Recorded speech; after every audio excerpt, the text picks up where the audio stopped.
you going at the moment, and how's your confidence?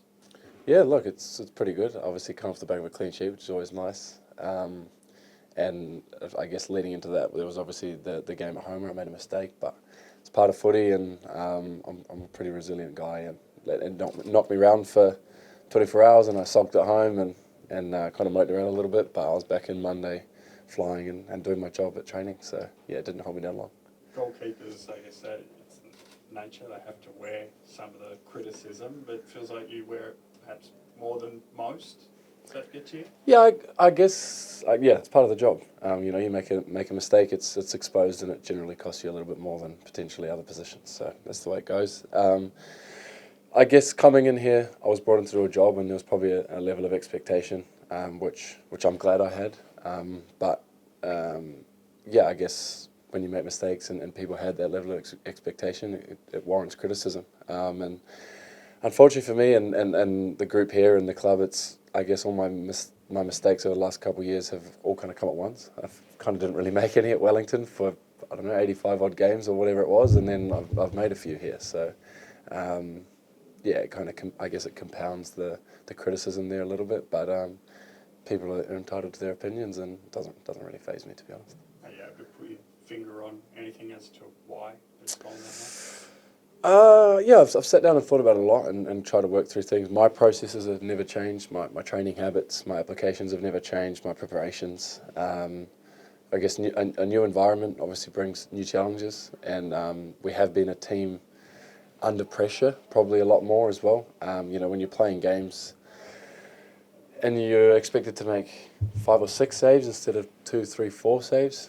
it obviously increases the risks of making a mistake that's going to cost goals. That's just part and parcel of the game.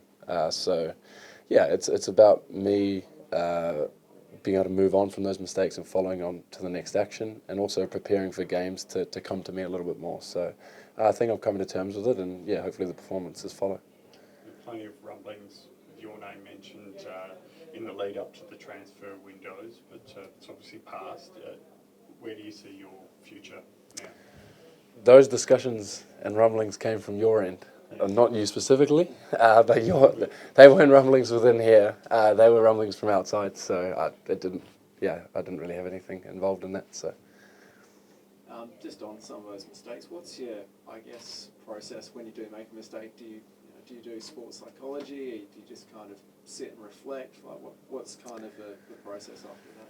Yeah, I kind of go home and keep to myself for the night, watch it back, think about what my preparation was like, and what possibly led to that. But then ultimately, like I said, when you're comfortable with your preparation and your process and how you've gone about things, and nothing's really changed, you just have to appreciate that it's going to happen. And I think the more you understand that it happens to the best players, and it's going to happen probably again in my playing career. So you just have to move on and focus on Monday. And it's nice having a training session on Monday and a game the following weekend, because you've got something to make up for it and redeem yourself. So you just look forward to that next moment. And is it nice, I guess, obviously, going from the previous home game where you're at fault, going to the home game on the weekend where you were voted, man of the match, you made that stunning double save towards the end, and is it nice you've been on one end of the spectrum, is it nice for it to swing to the other side and kind of get that adulation? Yeah, of course it is, but it's also important that you don't focus on going out there trying to prove something and trying to redeem yourself, because you don't want to go chasing the game. I think I said in the interview afterwards, when you